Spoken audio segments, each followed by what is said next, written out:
एक बार फिर रियांश और आयुषी अपने पुराने बंगले की छत पर पतंग उड़ा रहे थे। अचानक एक तेज हवा का झोंका आया और रियांश की पतंग एक पुराने संदूक पर जा गिरी जो सालों से छत के कोने में पड़ा था।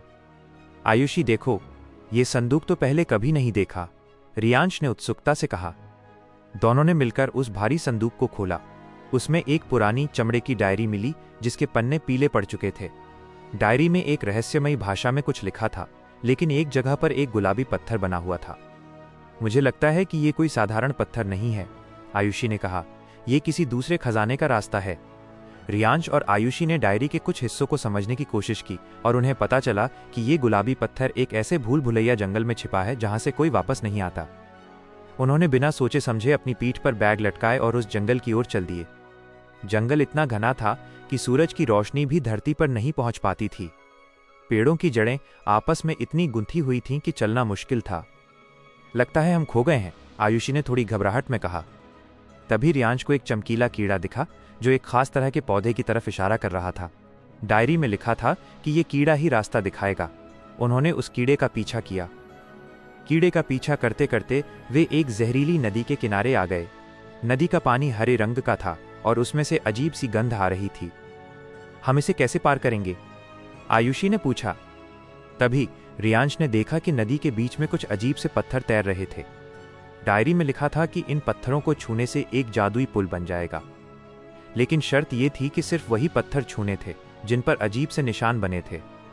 रियांश और आयुषी ने बड़े ध्यान से उन पत्थरों को चुना और उन पर कदम रखे। धीरे धीरे एक पत्थरों का पुल बनता गया और वे नदी पार कर गए। नदी पार करने के बाद वे एक गुफा में पहुंचे जो बहुत अजीब थी। जैसे ही वे अंदर घुसे, गुफा की दीवारों से आवाज आने लगी। कौन हो तुम? यहां आने की हिम्मत कैसे हुई? गुफा की आवाज गूंजी। रियांश और आयुषी पहले तो डर गए, लेकिन फिर रियांश ने हिम्मत करके कहा, हम खजाने की खोज में हैं। गुफा ने एक पहेली पूछी। मैं दिन में जागता हूं, रात में सोता हूं। मेरे पास आंखें नहीं, लेकिन मैं सब देखता हूं। मैं क्या हूं? आयुषी ने थोड़ी देर सोचा और फिर मुस्कुराकर कहा, सूरज।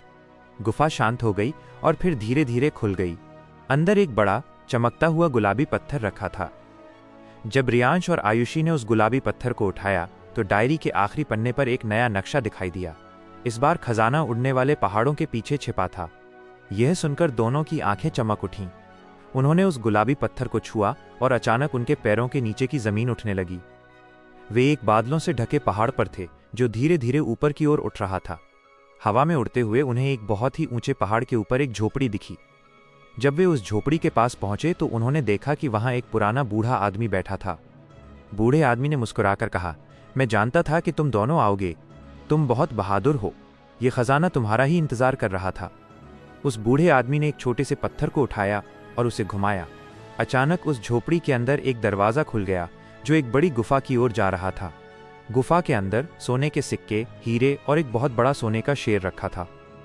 यह खजाना पहले वाले खजाने से भी कई गुना ज्यादा बड़ा और मूल्यवान था। रियांश और आयुषी की खुशी का ठिकाना न रहा। उन्होंने बूढ़े आदमी को धन्यवाद दिया और अपना खजाना लेकर वापस अपने बंगले पर आ गए। इस बार रियांश और आयुषी इतने अमीर बन गए कि उन्होंने सिर्फ अपने घर को नहीं बल्कि पूरे शहर को सुंदर बना दिया। उन्होंने स्कूल, अस्पताल और बड़े बड़े पार्क बनवाए। उनकी बहादुरी और दरियादिली की कहानियां दूर दूर तक फैल गईं। कैसा लगा ये नया और खतरनाक एडवेंचर?